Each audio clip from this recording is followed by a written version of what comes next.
नेताजी के दूसरे अगर कुछ गुणों की हम बात करें तो नेताजी का स्वदेश प्रेम कितना था, नेताजी के अंदर व्यवस्था परिवर्तन की उत्कंठा कितनी थी, इसको समझने के लिए एक छोटी सी घटना है। 1920 के दशक में देशबंधु चित्तरंजन दास जी ने कलकत्ता के अंदर जो महापालिका के चुनाव होते हैं, नगर पालिका के चुनाव होते हैं, उन चुनाव में विजय हासिल की। खुद वो महापौर बने और उन्होंने चीफ एग्जीक्यूटिव ऑफिसर के रूप में नेताजी की नियुक्ति की।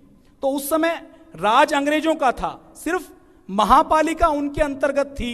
तो नेताजी ने उस समय महापालिका का ढांचा, उसकी व्यवस्थाएं 1 साल के अंदर ही बदल दी। 1 साल के अंदर कलकत्ता के जिन चौराहों का, जिन गलियों का नाम अंग्रेजों के ऊपर था, अंग्रेजों का राज रहते रहते नेताजी ने उन सब का नाम भारतीयों के ऊपर रख दिया था, भारतीय नामकरण कर दिया था।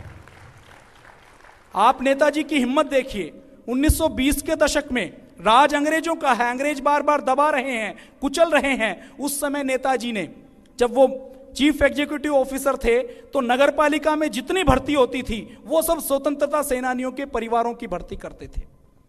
इतनी व्यवस्था परिवर्तन की उत्कंठा नेताजी के हृदय में थी। नेतृत्व का एक और गुण होता है कि वो निरंतर संघर्ष करे। तो संघर्षशीलता नेताजी के अंदर कैसी थी कि अंग्रेज लगातार नेताजी को जेल में भेजते रहे।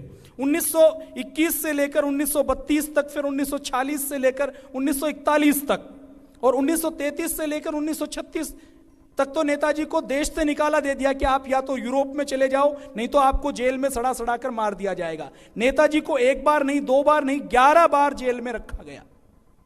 और हर बार जब कांग्रेसी नेताओं को जेल में भेजा जाता था तो उन नेताओं को जेल में सुविधा दी जाती थी। नेताजी को जब जेल में भेजा जाता था तो हर बार उनका 10 से 15 किलो वजन कम होता था और वो जेल से बाहर तभी आते थे जब उनकी हालत ऐसी हो जाती थी। अंग्रेज सरकार ये सोचती थी कि अब इनको कुछ दिन भी जेल में रखा, ये यहाँ पर मर गए, शहीद हो गए तो भारत में हमारा रहना मुश्किल हो जाएगा। तो उनकी हालत बहुत खराब करके अंग्रेज देश के जेल के बाहर निकालते थे।